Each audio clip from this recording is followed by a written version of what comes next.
Mari kita melanjutkan renungan kita dari Ibrani pasal 12 ayat 2 dengan tema mata yang tertuju pada Sang Juara. Marilah kita melakukannya dengan mata yang tertuju kepada Yesus, yang memimpin kita dalam iman dan yang membawa iman kita itu kepada kesempurnaan, yang dengan mengabaikan kehinaan, tekun memikul salib, ganti sukacita yang disediakan bagi kita yang sekarang duduk di sebelah kanan tahta Allah. Saudaraku, jika ayat pertama Ibrani 12 memberitahu kita untuk bersiap berlari, maka ayat kedua ini memberitahu kita bagaimana cara berlarinya. Setiap pelari maraton tahu bahwa kemenangan tidak hanya ditentukan oleh kekuatan kaki, tetapi oleh fokus pikiran. Kemana mata kita memandang, kesanalah seluruh tubuh kita akan mengarah. Penulis Ibrani tahu rahasia ini. Ia berkata, marilah kita melakukannya dengan mata yang tertuju kepada Yesus. Kata tertuju di sini dalam bahasa aslinya sangatlah kuat. Ini bukan sekadar melirik atau melihat sambil lalu. Kata ini berarti memalingkan pandangan dari segala sesuatu yang lain untuk mengunci fokus kita hanya pada satu pribadi.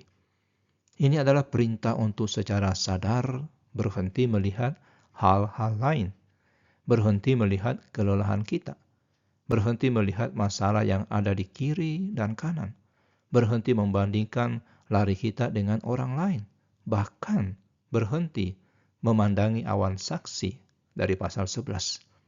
Mereka adalah contoh. Tapi Yesus adalah tujuan dan objek iman kita.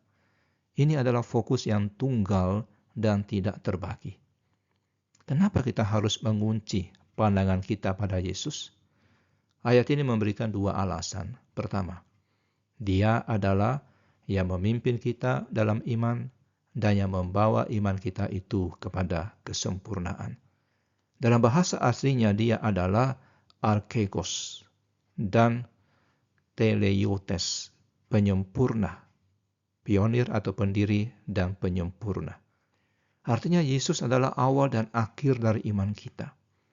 Dia bukan hanya menyuruh kita berlari, Dia adalah sang pionir yang berlari lebih dahulu. Dia telah membuka jalan iman kita, iman itu. Dia adalah teladan juara kita. Dan Dia juga sang penyempurna yang menjamin bahwa iman yang dimulai di dalam kita akan Dia bawa sampai ke garis akhir. Dia adalah sumber iman kita dan sekaligus penyelesai iman kita. Kedua, kita melihat bagaimana Dia berlari. Dia adalah teladan ketekunan yang sempurna. Ayat ini memberitahu kita rahasia kekuatannya, yang dengan mengabaikan kehinaan, tekun memikul salib ganti sukacita yang disediakan bagi Dia. Perhatikan urutannya, saudara. Yesus tahu bahwa jalannya akan penuh penderitaan dan rasa malu. Tetapi Dia tekun bertahan dan mengabaikan atau menganggapnya tidak penting. Bagaimana bisa, saudara? Karena matanya tertuju pada sukacita yang disediakan bagi Dia. Yesus melihat jauh melampaui penderitaan Jumat Agung. Dia melihat sukacita kebangkitan, kemenangan atas maut, dan kemuliaannya saat kembali duduk di tahta Bapa. Fokusnya pada sukacita di akhir atau di garis akhir, itulah yang memberikan Dia kekuatan untuk menanggung penderitaan di tengah perlombaan. Perlombaannya sukses.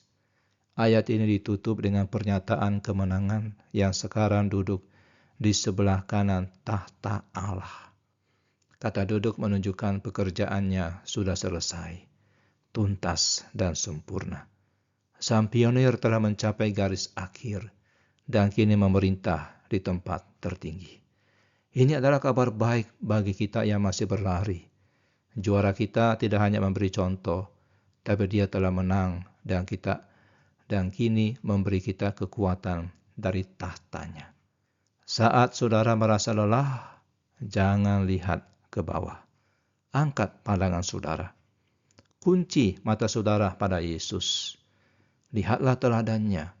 dan dapatkan kekuatan dari kemenangannya. Kita berdoa. Tuhan Yesus, Engkaulah pemimpin dan penyempurna iman kami. Ampuni kami karena mata kami sering teralihkan pada masalah kelelahan dan kehinaan di dunia ini. Tolong kami hari ini untuk mengunci pandangan kami hanya kepadamu. Terima kasih karena Engkau telah berlari lebih dahulu dan menunjukkan caranya. Biarlah sukacitamu di garis akhir memberi kami kekuatan untuk tekun memikul salib kami pada hari ini. Di dalam namamu yang menang kami sudah berdoa. Amin.